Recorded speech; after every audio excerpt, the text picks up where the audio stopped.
Okay, so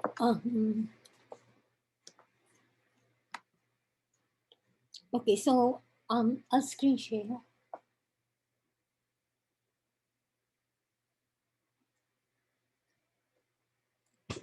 Kind of disorganized.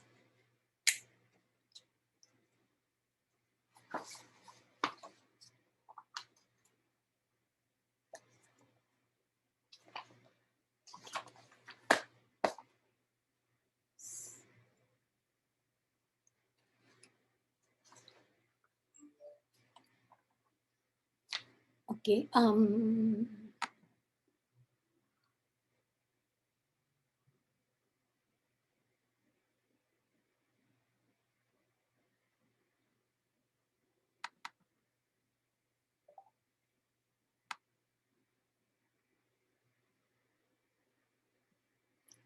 So we're into slide 11.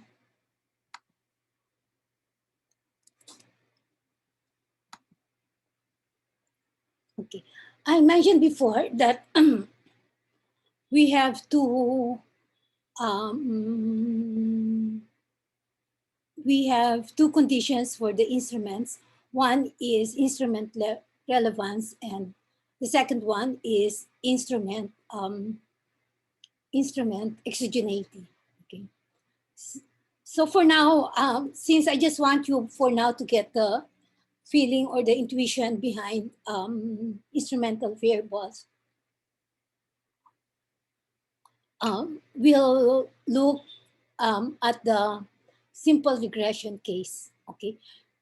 So our model here is we have a single explanatory variable or right-hand side variable, single explanatory variable or regressor.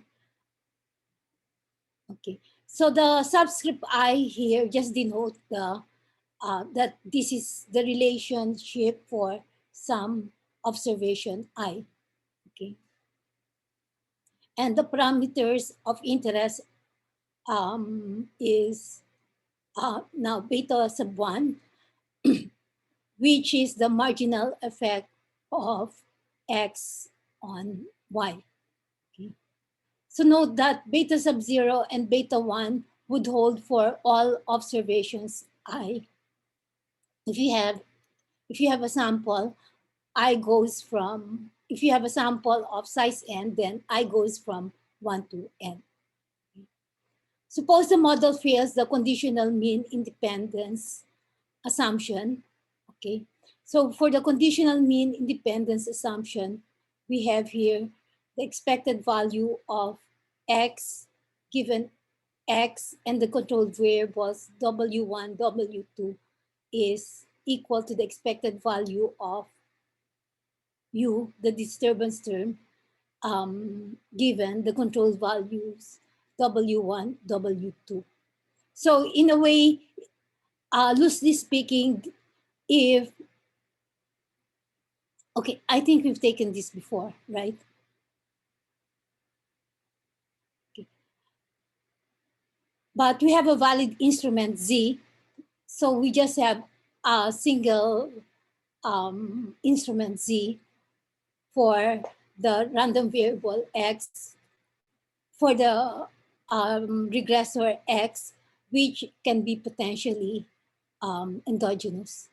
Okay.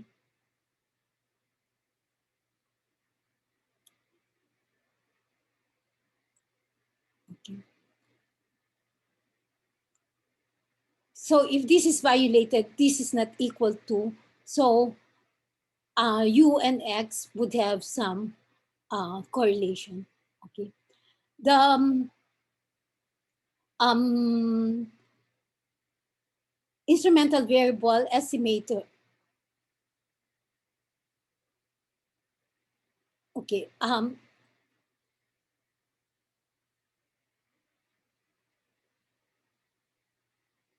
Okay. The instrumental variable estimator is given by this ratio, the covariance of YC over the covariance of XC. Okay. Actually, this should not have that hat. Okay. Okay. Notice that we clearly, so the denominator here should not be equal to 0, otherwise we cannot divide. Okay. So what we want really is for the covariance of xc to be far away from 0. That means that we would like x and c to be highly correlated. Okay. If this covariance is near 0, then Z would be a weak instrument. Okay. And then you get into problems when you have a weak instrument. Okay. We will go into the repercussions of having a weak instrument probably next week. Okay. So that's the instrument relevance um, assumption. Okay. Okay. So it's basically um,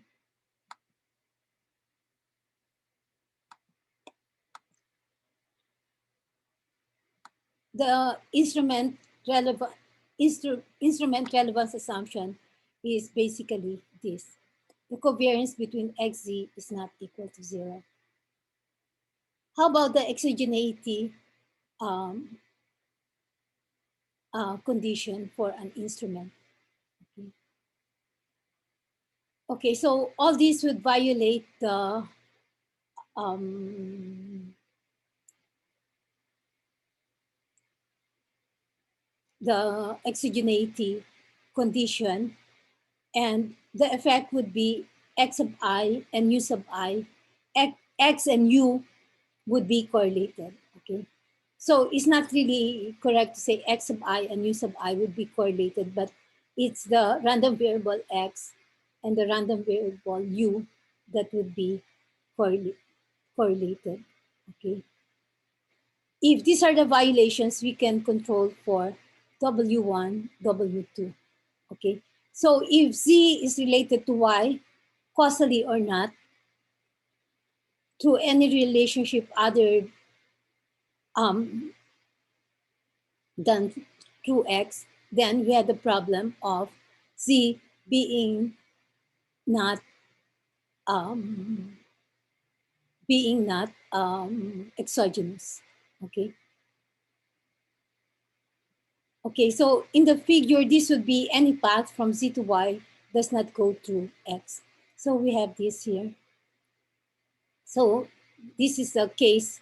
So if Z affects Y other than through X, then we would have a violation of the exogeneity condition. Okay. Because, because like if Z directly affects Y sub I, then you should actually have Z as another of the control variables. Okay. If you have simultaneity, then you address um, that also in a different way. You cannot, if you have simultaneity, Y also affects X sub I.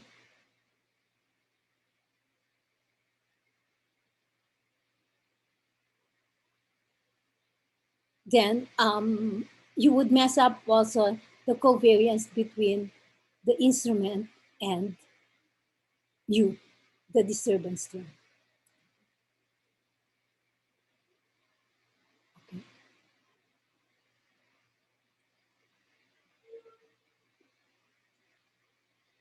Okay, so let's summarize what we have so far. So this is a single equation model where OLS yields bias beta 1 hat because of the correlation between X and U. Okay. Then the conditions for an instrumental variable are the following. Z is relevant and Z is an exogenous variable. Okay. So mathematically in equation form, the relevance assumption is that the correlation between C and X is not equal to 0. And the exogeneity assumption is that the only relationship between Z and Y goes to X. So you have the correlation between Z and U is equal to 0. Okay. Of course, these two conditions you can also express in terms of covariances because the numerator of the correlation is just the covariance.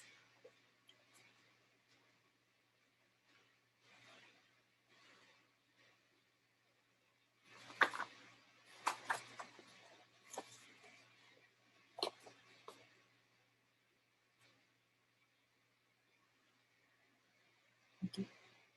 If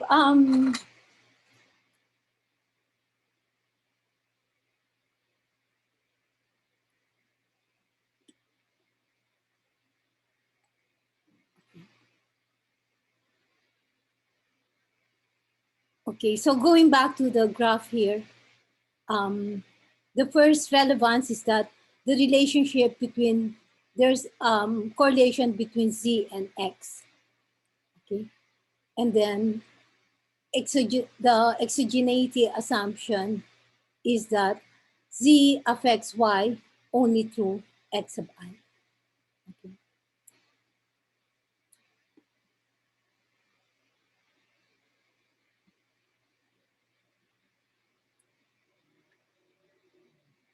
Okay, so I have examples here. Actually, the problem, there can be a problem choosing instruments. So usually you look at previously literature to have an idea of what would be good instruments.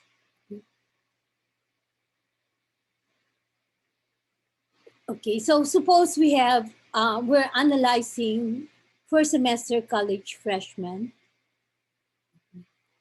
GPA is the grade point average. So this is a measure of academic performance of the student. And we would like to relate, we would like to find out the effect, if the effect of hours of studying on GPA. Okay, so if you spend more hours studying, do you get higher GPA? If that is the case, then beta 1 would be positive. If the hours of studying, um, if you increase the hours of studying and GPA or academic performance goes down, then beta 1 would be negative. And if it has no effect, then beta 1 would be 0. Okay. So we can have hypothesized value of the sign of beta 1. Note that this is some parameter of the population, which is assumed to be unknown. And this is what we would like to estimate. Okay. Suppose the expected value of X is not equal to 0 because of omitted variable bias. That is, you have some omitted variable being captured by the disturbance term so that uh, that variable and X would, so that that variable and X are correlated. And if that variable and X are correlated, then U sub I and our studying would be correlated. Okay. If that omitted variable is not correlated with, okay, so check it out. What happens if the omitted variable is not related to our study? Would that affect the bias, or would that affect the biasness or unbiasedness of beta 1? Okay. So you have to work it out. I think in Baldrige Introductory Econometrics book, there is a good section on um, analyzing this kind of model. Okay. A proposed instrumental variable is Z, which is whether a randomly assigned roommate brought a video game to college. Okay, so is it relevant? It might be relevant because if you have um, if you have a roommate that has a video game, it can distract you and also decrease your hours of studying. Okay? But later on, we will look at how you can test for this um, relevance. How exogeneity means that um, this instrument, whether the randomly assigned roommate brought a video game, does not affect GPA directly, but can only affect GPA through the hours of studying. Okay. So in that sense, Z is exogenous. The only way Z can affect GPA is through hours of studying. Well, if you have Z directly affecting GPA, then you should have included it in the model. Okay. Well, assuming that, of course, well, you won't consider it as an instrumental variable if you do not have the data. Okay. So you can include it as another uh, control variable.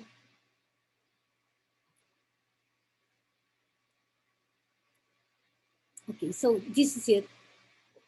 Okay. Condition one, relevance, is Z related to X. That is the correlation of Z and X is not equal to 0. So how do you check? Then you have the first stage relationship between C and X. So regress hours of studying um, and Z.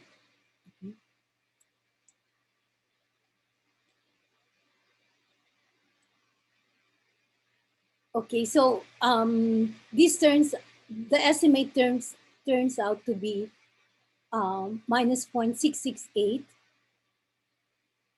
That is the estimate of alpha 1, gamma 1, and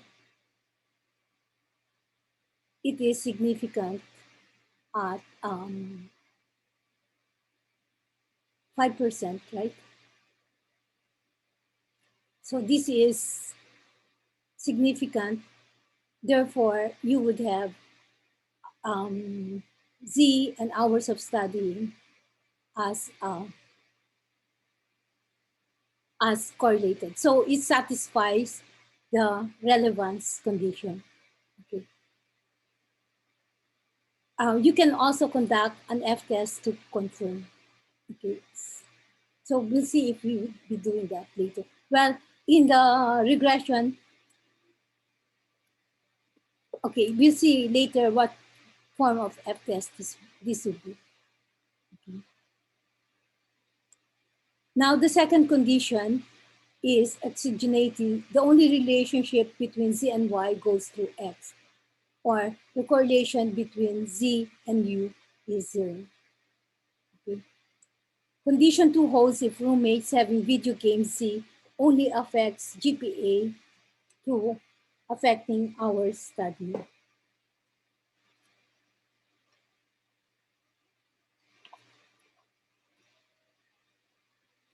Okay. Are there other channels through which Z is related to Y? Okay. Okay, so that looks at the question whether this is the only relationship between Z and Y that is going through X. Okay. What if being assigned a roommate with video games made students sleep less? What if male students are more likely to bring video games and males have lower grades? Okay.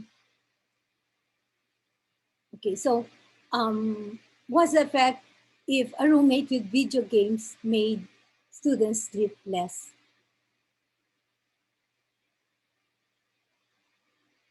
Okay, because the students sleep less, maybe they are distracted or they themselves join the game. So that would affect the hours studying, right? What if male students are more likely to bring video games and males have lower grades on average? So how would you address, if this is true, how would you address this problem? Male students are more likely to bring video games and males have lower grades on average. Okay, but here you have this second part of the statement. Males have lower grades on average. Therefore, gen, um, gender or sex affects GPA also directly. And you would have data on gender, male or female, then you can include gender in this equation, right?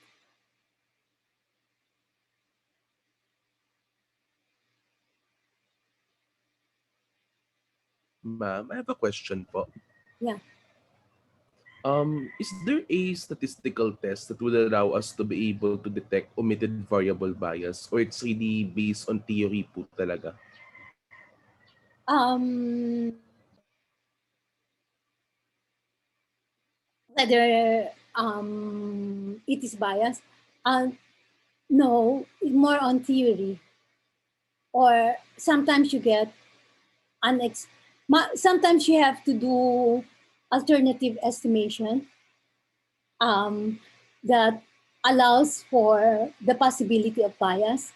And if the effects are not, if the effects on the coefficients, statistical inference are not that great, that large, then the bias might not be that serious. Okay, Okay po, thank right. you. Um, that's usually how it is in econometrics, right? Um, because actually, um, for biasness, even um,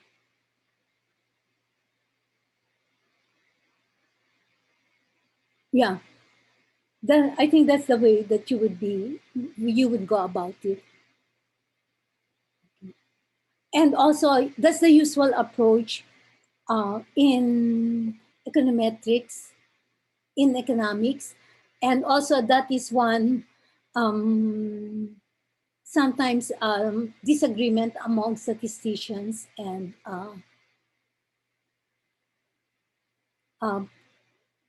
econometricians.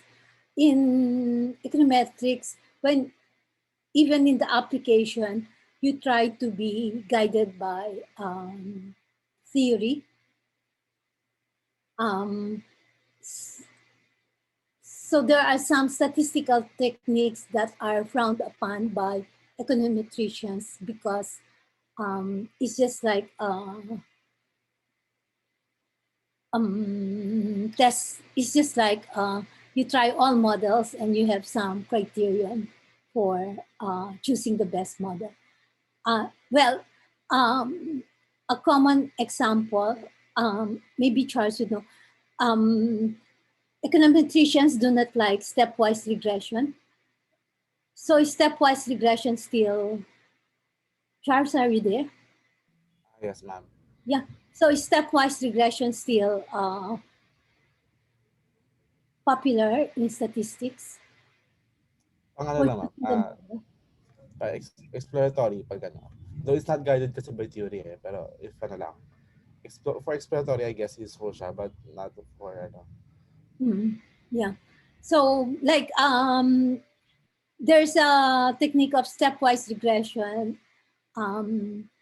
Suppose you have five potential, let's say just even three potential explanatory variables, x1, x2, x3. So they just run the all possible regressions. So they would run regress on x1, they would run on x2 separately, on x3 separately, and then on x1 and x2 separately, x1 and x3 separately, x2 and x3 separately, then x1, x2, x3 separately, and then all kinds of interaction terms they would just put in the equation. And then they have some criterion for choosing the best model that comes out. Did I explain that right, Charles? Yes. Yes, ma'am. Ganun na po. So if you're doing the undergraduate thesis paper and that is the approach you took,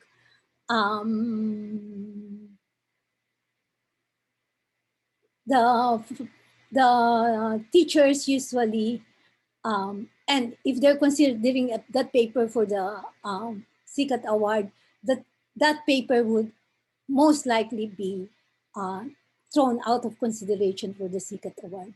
Okay. Okay. As you do more computer exercises, you would see that, well, it's really an art. So you just have to play also with different regressions. Okay, so for example, if you're doing instrumental variable estimation, it's always helpful to do it also using OLS.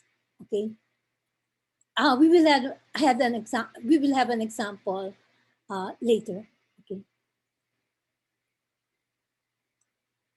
I think towards the end of this file. Okay. Okay, so C2Y alternate channel does not have to be causal to violate condition 2. Okay.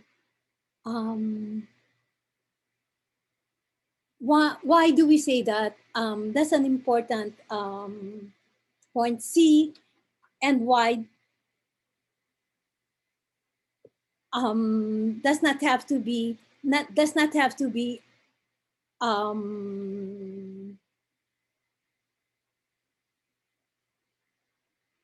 does not need to have a causal relationship to violate condition 2. Okay.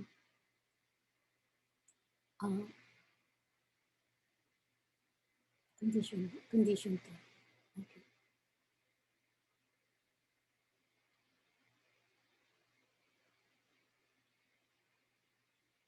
Okay, because what does correlation of ZU equal to 0 mean? This simply means that there is no linear, all we require for exogeneity is that Z and U does not have a linear relationship, okay? And we know that correlation does not imply causality, okay?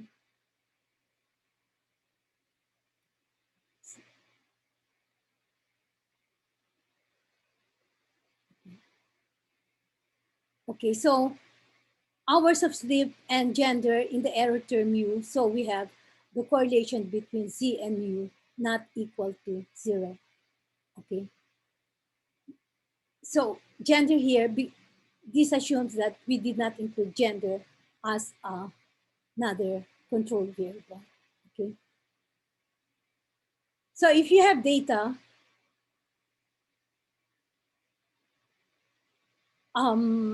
you can include sleep and gender as control variables. Okay.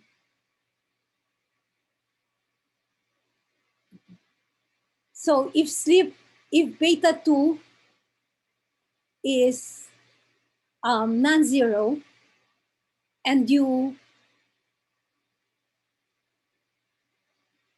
do not have data on sleep, then this variable would be captured by the error too. Okay. Same with gender. Okay. So similarly to OVB, we can never directly test whether the exogenate condition is violated or satisfied since U is unobserved. We can only provide arguments using theory or institutional knowledge. Okay. So the problem in testing here is U is unobserved. Okay. Though later on we would have some exogenate tests.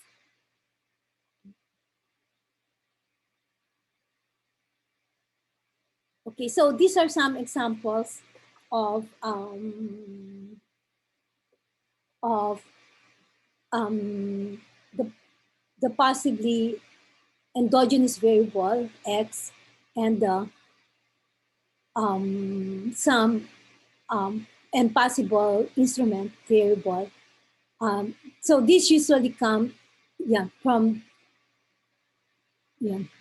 Z as the instrument. Okay. So let's look at the first example. So we want to look at the effect of prenatal health of the mother on adult health and income. No, this is the prenatal health of the baby, sorry. Okay, if the baby prenatal health is good, does that lead to better adult health and income? Okay. So for prenatal health, a possible instrument is whether the baby is in the womb during the Ramadan. Because during the Ramadan, you are fasting, but you are fasting and that can affect prenatal health.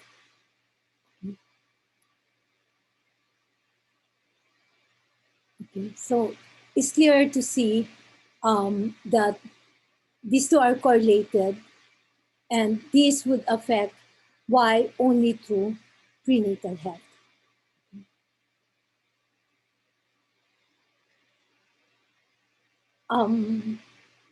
The second question, the second example is what effect does serving in the military have on future wages? Okay. So what is the effect of military service? So this is X on income. Okay. And a possible instrument is military draft lottery number, okay, which can affect military service. Okay.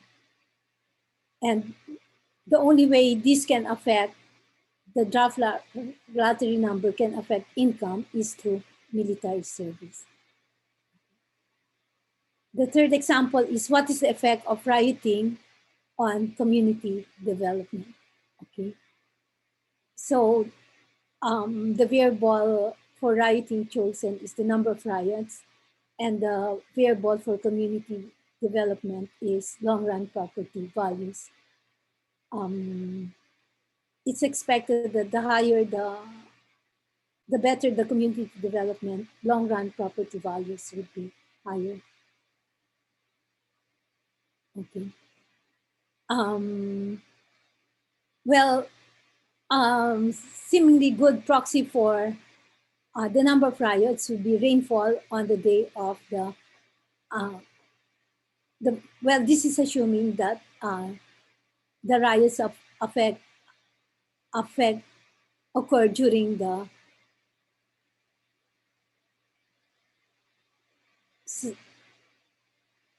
some during the period around the Martin Luther King assassination. So that's around January. Okay. So this can be correlated if it has been a rainy day, then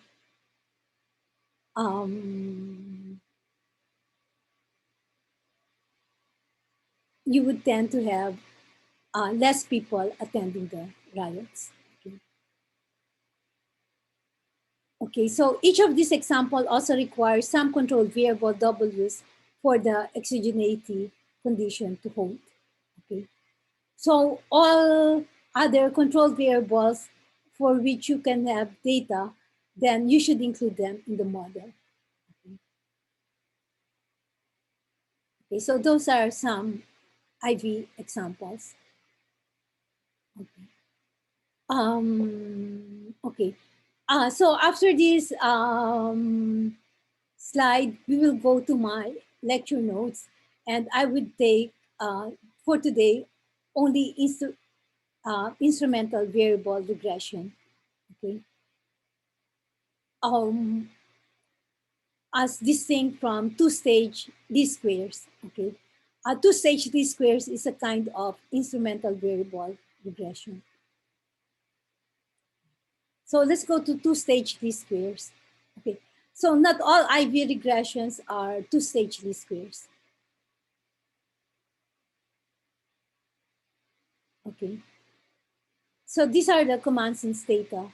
IV regress, if you regress Y and X using Z as the instrument. Did you do this in 232 or you were caught by the pandemic already? We did it po at e-views. Okay, yeah. E-views po kami. Yeah. Anyway, Stata is also easy to use. Okay. Once you get the hang of it. Okay. So you have IV regress specified here, two-stage least squares. But actually, if you look at the help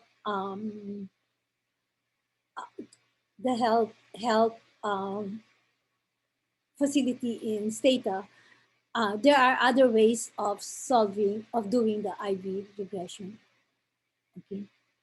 So you're regressing Y on X using Z as an instrument.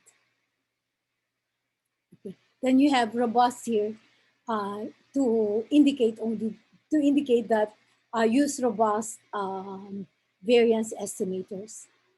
Okay. Usually you would see most of the studies using robust for IV regression. That corrects for heteroscedasticity, possible heteroscedasticity, and other minor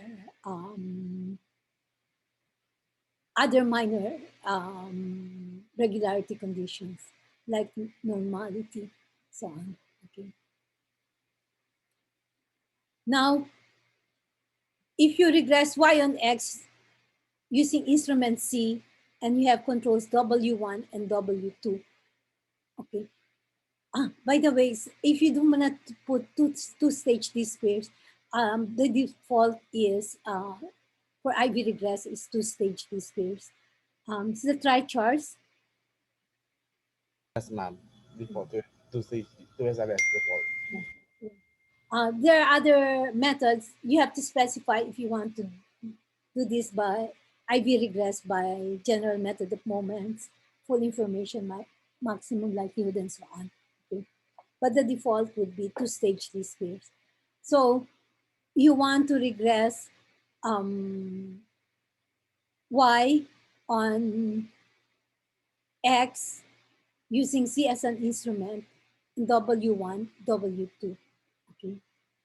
Actually, you can have also X is equal to C earlier and then W1, W2, right? That's right for the syntax, right, Charles? Yes, po. Now, there are cases, in fact, if you have one endogenous variable, but you have two instruments, you cannot use our previous IV instrumental variable formula, okay? And you have to go through two-stage least squares.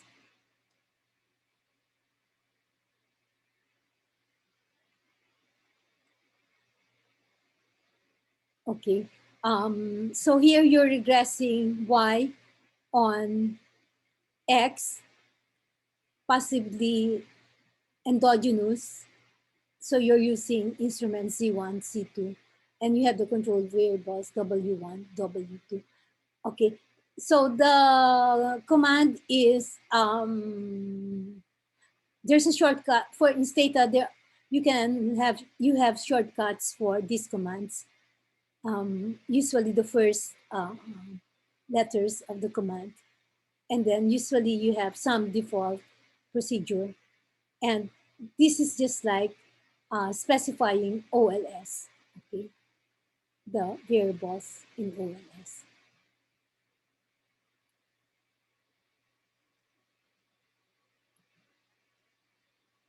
Okay, so the goal of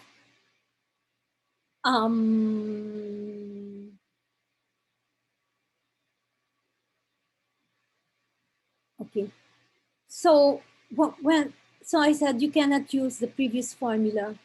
What is the previous formula? Uh, um, that is this covariance. Okay, you cannot use this formula. Anyway, we'll go into that after this file. Because note that z here is just a single variable, y, x are also single variables. So if you have two instruments, then you cannot use this formula.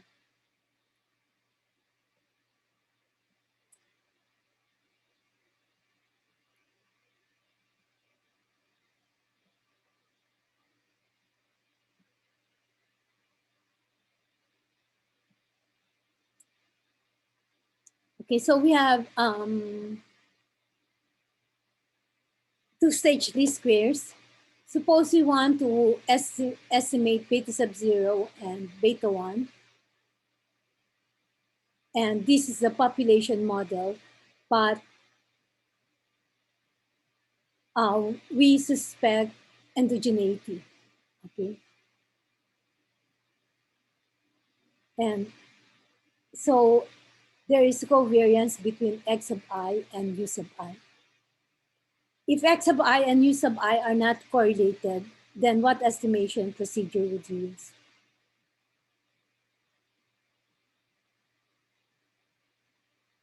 If x sub I and u sub I are not correlated, what estimation procedure would you use? O- OL. OLS. Then you can use OLS? OLS, right? Yeah. If the covariance between x and u is 0, then X is exogenous, you don't have an endogeneity problem, then just use OLS. And OLS would give you beta 1 hat, the estimator, the OLS estimator would be unbiased. Okay.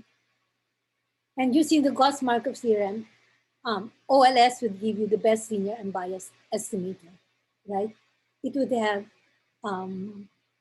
in the class of unbiased estimators, OLS would give you the estimators with the smallest variances.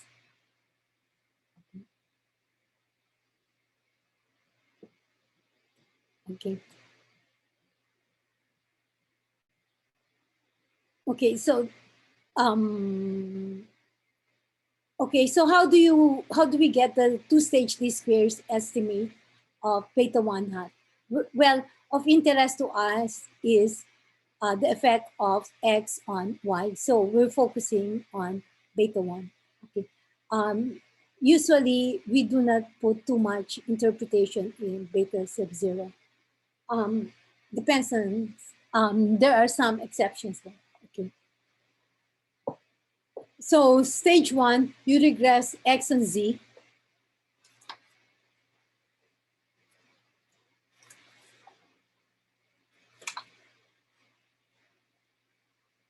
And calculated predicted x sub I hat. Okay. So you do this using OLS, right? So regress x sub I on c sub I. And how can you infer if x and z are correlated?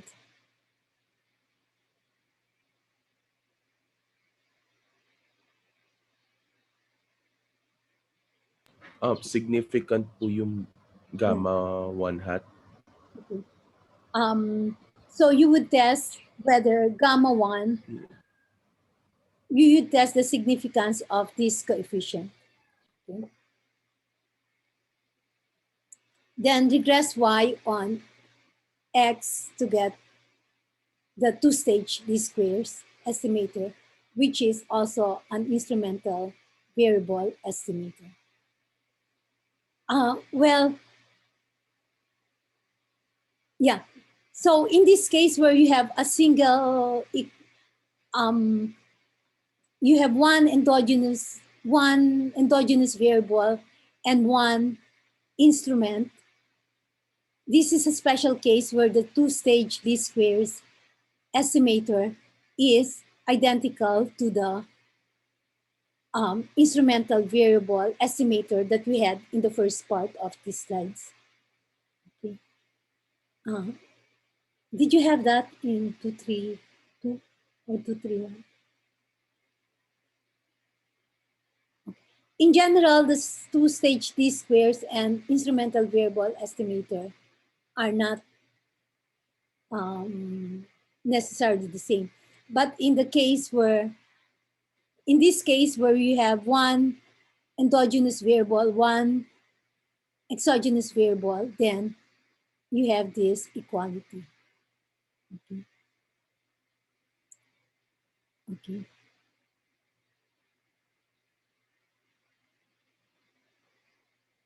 Okay. Regress y on x hat, you get the estimate beta 1 hat, and that is the two-stage least squares estimator. Ma'am,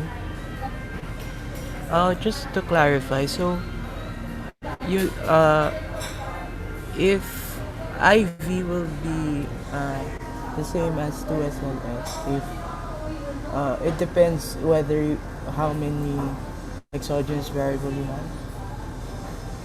Um, let's limit ourselves first to this case. We have one endogenous variable, x, and one one instrument for x, and you have this simple. So you have only this simple regression model.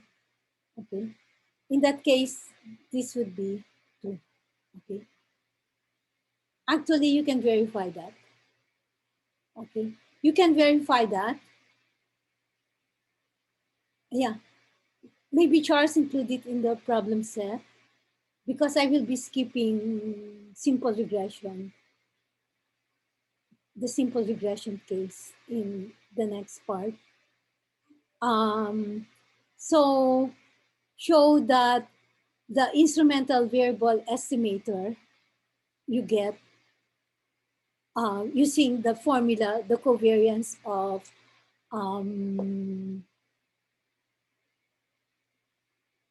zy over the covariance of cx is equal to these two-stage least squares estimated.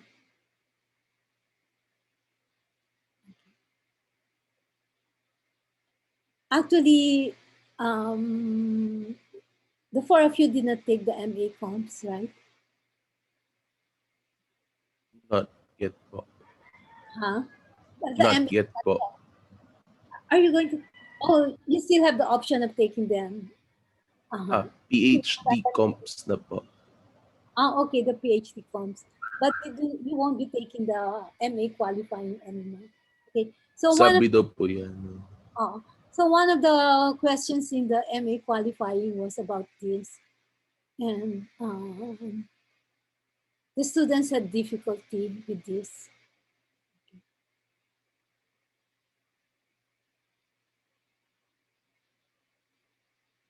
Okay. So here's the intuition. So we're estimating a single equation.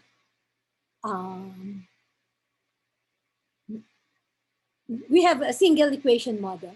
So written this way, this just says that for each observation I going from 1 to n, this holds, okay? Because you are sampling from the same population, okay?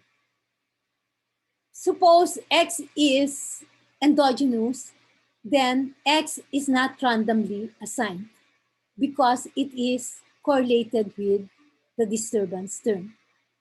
So we cannot causally interpret beta 1. We cannot have the usual interpretation for beta 1. Okay. So if you look at the variation in X as coming from two separate sources, the variation in X consists of the as if random part and the non-random part. Okay. So ideally, what we want is the as if random part to be larger, to be much larger than the non-random part. Okay. Okay. So it is the non-random part that is giving us problem. Okay. That is where we have the omitted variable bias or the simultaneous causality problem. Okay. The non-random part arising from the correlation of X and U. Okay, so what does two-stage least squares do? Stage one of two-stage isolates the as if random part of X, which is X hat. Okay, so here X hat is the non-random part of X. Okay, and that non-random part we estimate by regressing X on the instrument. Okay. Well, our usual assumption to do this by OLS, our assumption is that Z is exogenous. That is, it is not correlated with whatever the disturbance term is in the model here. Okay. That disturbance term is different from this disturbance term from you. So without the hats, the model is X is equal to gamma sub 0 plus gamma 1 Z plus, let's say, V, another disturbance term. Okay. Since Z is a valid instrument for X in this model, that is Z and X are correlated, Z is as if randomly assigned by condition 2. Okay. The variation in X related to C is also as if randomly assigned. Now, what is stage 2? In stage 2, you regress Y on X hat. Okay. Therefore, you're regressing Y on the as if random part. Okay.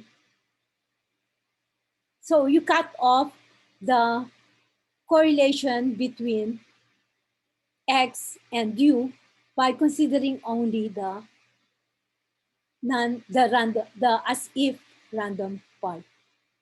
Okay. Okay. So stage 2 uses the as if random part to estimate the causal relationship of X and Y. Okay. Okay, so regressing Y on X hat is like regressing Y on the random variable X. Okay. Now there are some tests for the validity of instruments. So we have two conditions, relevance and exogeneity. Okay. Okay, so here we're outside the, so here we included the other control variables, which directly affect Y sub Y. Okay, W1, W2 directly affect Y. Okay. So for the relevance, the correlation of Zx is equal to 0, then that is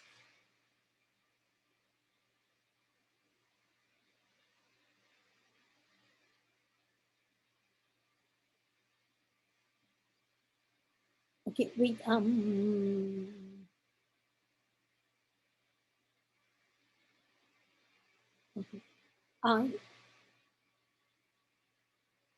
Okay, so testing for condition 1 is straightforward since we have data on both C and X.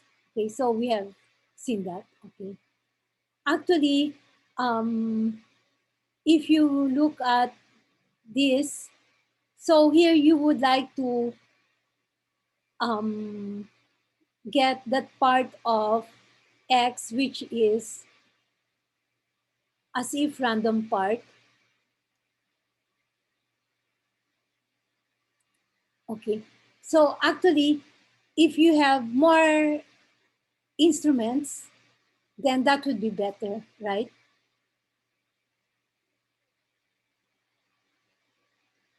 Because you would have a better prediction of X, right? Okay. That's an advantage of having more IVs. Then you would have a larger proportion of X, which behaves as if random, being calculated. Okay. So the as if random part here would be larger if you have more instruments.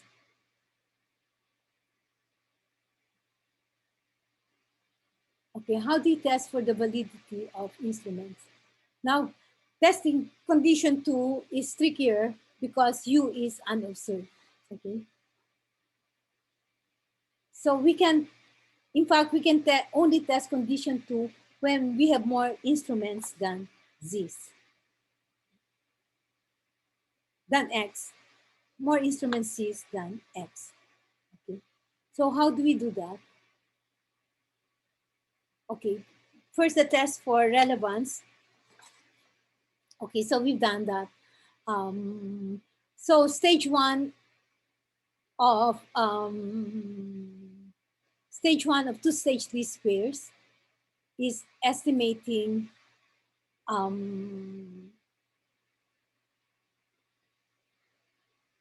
a reduced form equation, right? So you estimate the first stage. This is called the first stage. Okay, we're testing for relevance. The instrument and the endogenous variable must be correlated. In fact, we want them to be highly correlated.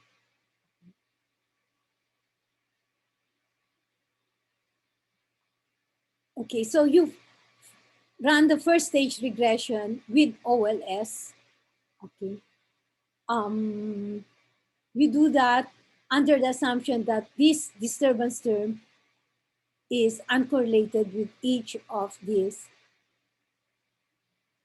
regressors. Okay, so you regress x sub I, you regress x, which is the endogenous variable, on all exogenous variables included in the model. So you have the control variables W1, W2, and so on, and the instruments, which are assumed exogenous C1, C2, so on. Okay, and we usually include an interceptor. Okay, so this is the F test on all coefficients, on all the coefficients on the instruments. So here you have the instruments. So we want to test if the instruments are correlated with X, the endogenous variable. So you test whether alpha 1, 0, alpha 2 is equal to 0. Here you have two instruments. So you have a joint test, alpha 1 is equal to 0, alpha 2 is equal to 0. Okay. And rule of thumb is if the F test, the F statistic is greater than 10, we usually claim that Z is a strong instrument, or these Z's are strong instrument. If you have two instruments, we do not know whether it is Z1 or Z2 or both of them that are strong instruments. And if F hat is less than 10, then we have weak instruments. Okay. Ma'am, question po on the F test. Would it be possible po ba as well if I would use the F test for the entire regression equation instead of doing this joint test? Kasi di ba po pag OLS, meron naman pong F statistic for the entire regression But equation. we're not after the significance of the whole regression. We're after testing whether the correlation between the instruments and the endogenous variable is non-zero. So Hmm. this might be alpha 3, alpha 4 might be the other variables. The coefficients of the other control variables might be 0, right? Because they might Oh, not be highly correlated with the endogenous variable, right? I see. Yeah. Okay. Pero po ma'am, di po, different po siya ma'am with analyzing the individual t-tests for each instrument, no? Yes, yes, Different po siya. yeah, Okay. yeah. But here we do a joint test because we have two instruments.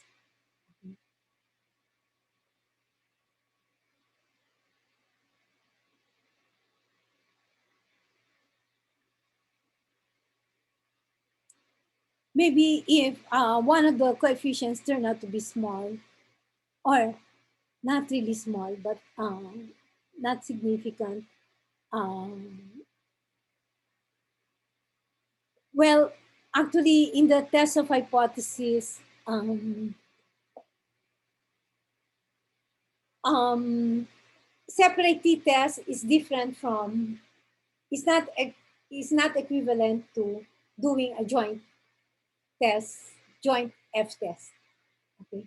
So doing an F, so if you have a joint hypothesis, alpha 1 is equal to 0 and alpha 2 is equal to 0, you're testing simultaneously, then you use an F test. But that F test is not equivalent to doing two separate t tests.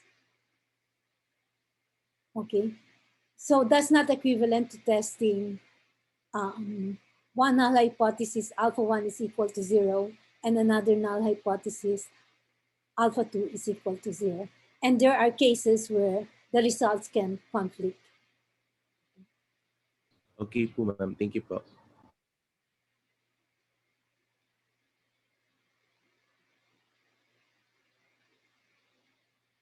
Okay, so for exogeneity, okay, so we can do this if there are more instruments than exogenous variables. Okay. So we'll just have the basic idea for now. To check for exogeneity, we need more instrument Z's than endogenous variable X's. Or what we say, our model is over-identified. We have more instruments than endogenous variables. So if you have, so you cannot do this if you have a single X and a single Z. You need this, if you have a single X, then you need a Z sub 1 and a Z sub 2 at least. Okay. Suppose there is one treatment variable of interest X. Actually, these instrumental variables are also often used in the medical field because they are concerned about treatments, right? So sometimes you see this term treatment.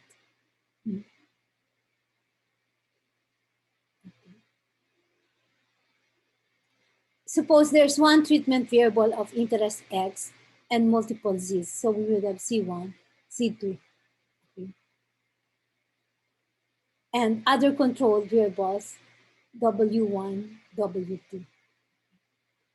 Use Z1 to estimate beta 1 hat and predict u sub 1 hat.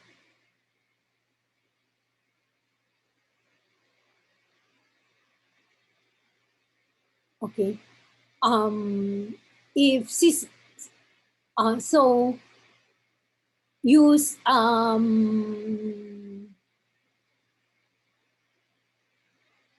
so you can use two-stage least squares and get beta 1 hat, then predict this residual. Okay. If C1 and C2 are both valid instruments, then the correlation between C sub 2 and U hat would also be 0. Then you run a regression relating C sub 2 and U hat. Okay. So then test whether this holds by looking at the coefficient of the resulting regression. Okay, so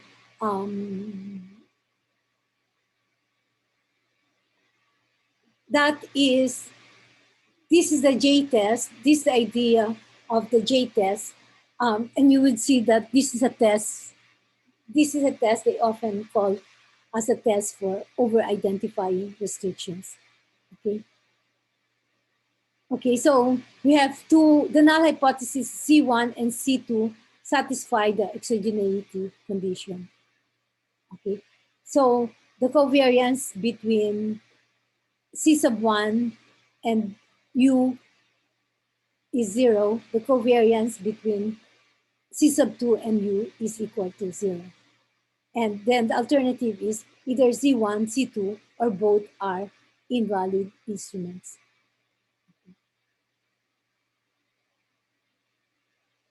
Okay, so here you do instrumental variable regression using two-stage least squares by regressing Y on W1, W2, and X with instruments C1 and C2. So we have the model. Okay, so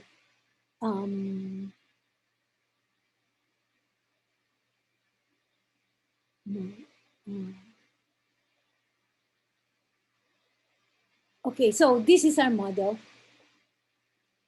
You regress Y on X, W1, W2, where you have instruments Z1 and Z2 for X. Okay, so that is just what this does. Okay, and where is the J test done? It is done here. This is ESTAT is for post estimation commands, and the specific command is over ID or for over identification. So this does the test for over identification using the J test. Okay. And then display just prints out the output. Okay. If p-value is less than 0.05, then you reject the null hypothesis. If you reject the null hypothesis,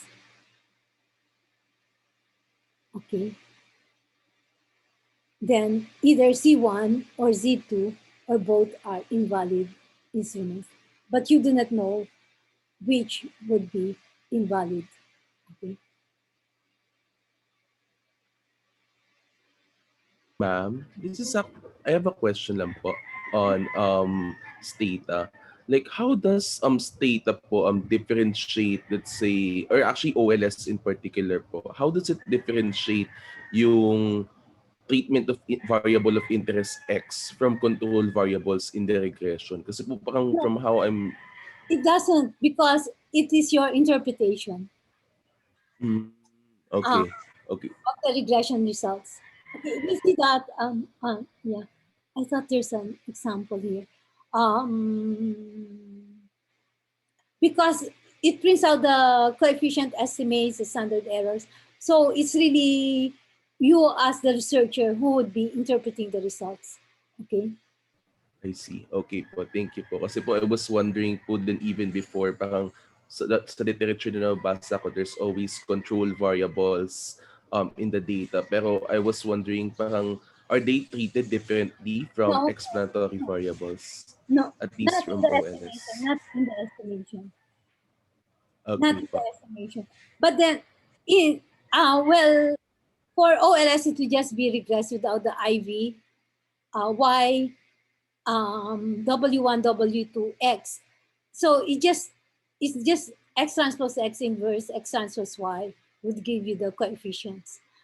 Now, for two stage least squares, then you as the researcher would specify which is the endogenous variable, which you assume to be the exogenous variable, X, Okay pa. and then specify the instruments. Okay. So if you have just one instrument, then you just have, let's say, C sub 1, but you cannot do the J test. Okay. If you have two instruments, you can do the J test. Okay. Um, uh, Charles, can you give them an example of the data output uh, sa discussion? Have you set the time for your discussion class? Yung sinabi kong Saturday, Okay, Saturday. Okay. Uh, okay. But starting, uh, okay. Kasi, well, it's up to them if they want to attend the following Saturday session of JGUN. But this Saturday, you start na lang, see if you do not have a discussion class this Saturday, ah, see if you need one next Saturday. Okay. Okay. Since it's almost 11:20, I'll stop here and then um, we're going quite slow so that we are um,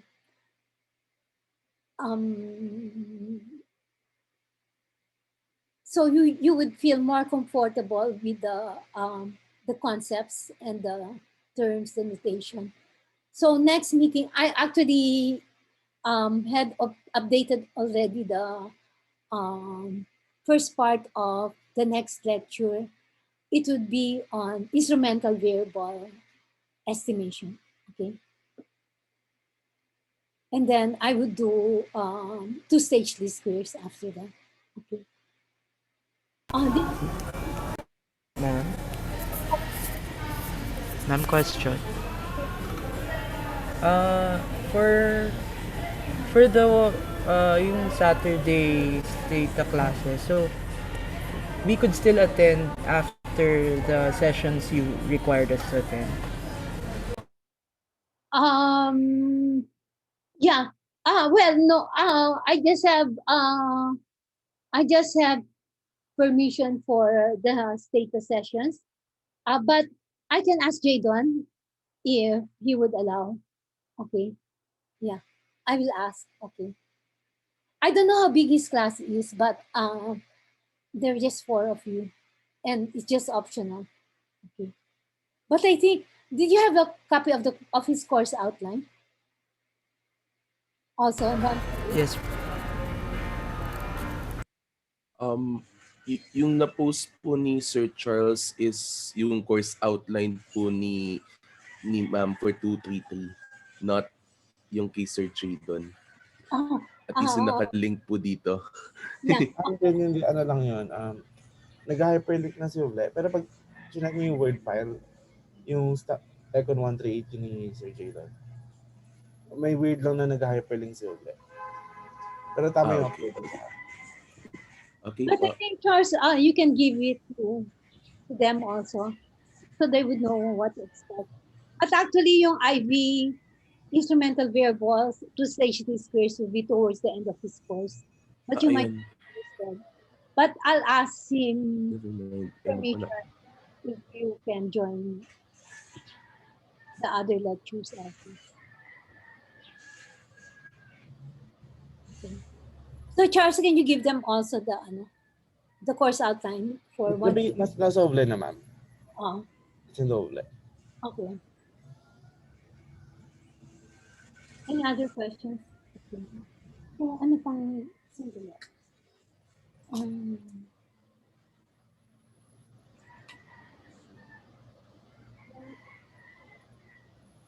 so, I think that's it, di ba? Charles, wala na tayong tatanong, di ba? Ah, okay. Sige, so I'll see you next Tuesday. Okay. So, Thank you, ma'am. Thank you po, okay, ma'am. we have 2 weeks for instrumental variables and to stage these squares. Anyway, I'll see.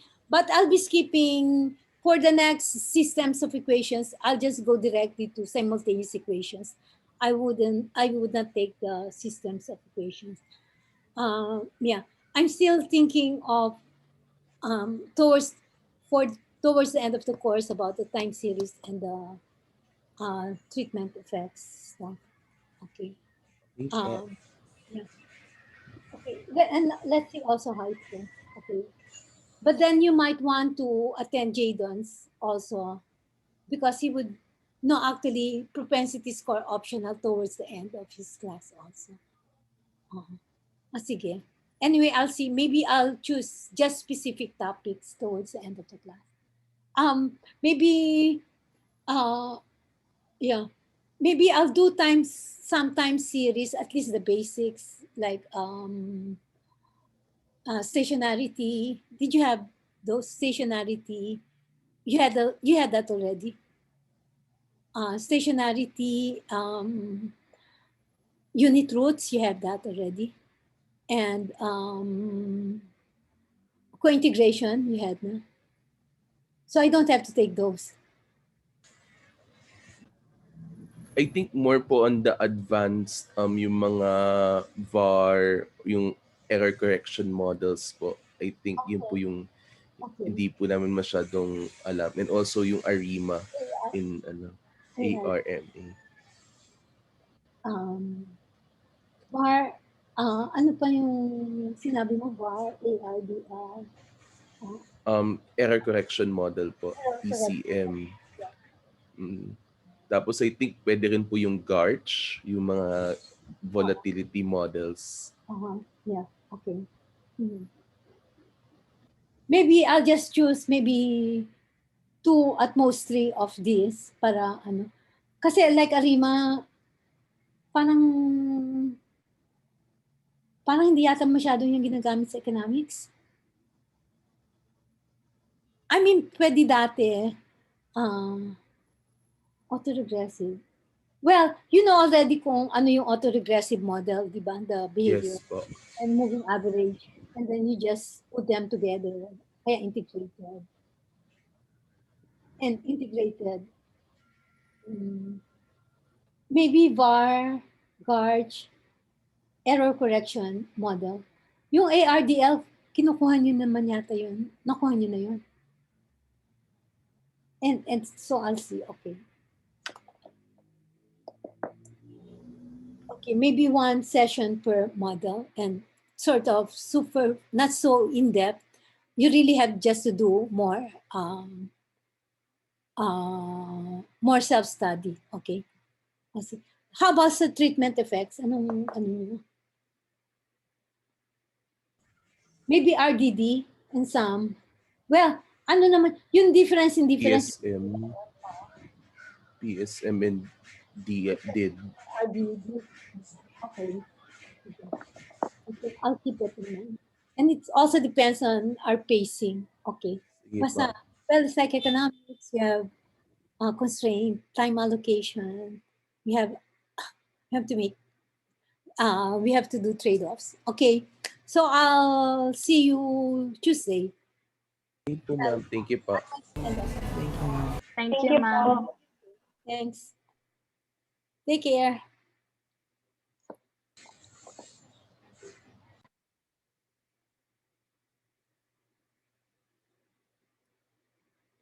Hi.